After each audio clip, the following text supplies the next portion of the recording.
लोकसभा चुनाव में प्रहार जनशक्ति पार्टी के उम्मीदवार दिनेश बुब के मोर्शी रोड स्थित निवास स्थान के बाहर कल रात 2 बजे अज्ञात बुर्खाधारी युवकों ने निशाना बनाते हुए दिनेश के पिता स्वर्गीय गणेश बुब की कार पर हमला करते हुए तोड़फोड़ की। बता दें कि स्थानीय मोर्शी रोड पर सहकार भवन के सामने दिनेश बुब का परिवार विगत अनेक वर्षों से रहता आया है, जहां पर इन दिनों रिनोवेशन का कुछ काम चल रहा है। ऐसे में दिनेश बुब के घर के आंगन में अपने दिवंगत पिता की यादगार के तौर पर खड़ी उनकी ब्रेवो कार MS-27 BE2100 को घर के सामने स्थित फ्लाईओवर के नीचे पार्किंग वाले स्थान पर खड़ा किया था। आज सुबह 7 बजे दिनेश बुब के छोटे भाई रितेश बुब ने देखा तो कार के हेडलाइट व कांच टूटे हुए थे। क्योंकि इस फ्लाईओवर के नीचे घुमंतुओं का डेरा रहता है जो आपस में लड़ते भिड़ते हैं, ऐसे में शायद कार का कुछ नुकसान हुआ होगा, ऐसा उन्होंने सोचा। रितेश बुब ने कोतवाली थाने में रूटीन शिकायत दर्ज करा दी, लेकिन जब परिसर के आसपास स्थित व्यवसाय प्रतिष्ठान खुले और कुछ व्यवसाय प्रतिष्ठानों के सामने लगी CCTV के कैमरे के फुटेज रात को ही घटना का नजारा दिखाई दिया तो दिनेश बुब और उनका परिवार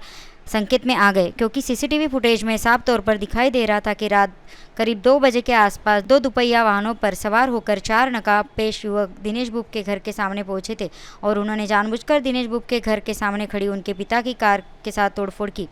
पहले तो कार के हेडलाइट पर जमकर लात घुसे बरसाए और फिर जमीन पर पड़े पत्थर उठाकर कार के हेडलाइट और कांच फोड़ डाले। इस दृश्य को देखते ही दिनेश बुब ने मामले की गंभीरता को भांपते हुए सिटी कोतवाली पुलिस सहित शहर पुलिस आयुक्त नवीन चंद्र रेड्डी को इसकी सूचना दी और CCTV कैमरे के फुटेज भी दिखाए, जिसके बाद CP रेड्डी ने तुरंत ही क्राइम ब्रांच की बैठक बुलाते हुए मामले की जांच हेतु आवश्यक निर्देश जारी किए। विशेष उल्लेखनीय है कि शहर के वरिष्ठ स्वास्थ्य विषय तज्ञ रह चुके दिवंगत डॉक्टर गणेश बुब का पूरा परिवार कभी किसी के लेने देने में नहीं रहता। हालांकि किसी परिवार से वास्ता रखने वाले दिनेश बुब विगत करीब 35 वर्षों से राजनीति व सामाजिक क्षेत्र में सक्रिय है, जिन्होंने हाल ही में प्रहार जनशक्ति पार्टी की टिकट पर लोकसभा का चुनाव लड़ा था। ऐसे में माना जा रहा है कि संभवतः दिनेश बुब के साथ रहने वाली चुनावी खुन्नस या राजनीतिक अदावत के चलते उनके दिवंगत पिता की कार को निशाना बनाया गया है। हालांकि इस बात की पुख्ता तौर पर पुष्टि नहीं हो पाई है। बहरहाल पुलिस मामले की जांच करने के साथ ही आरोपियों की बेहद सरगर्मी के साथ तलाश कर रही है।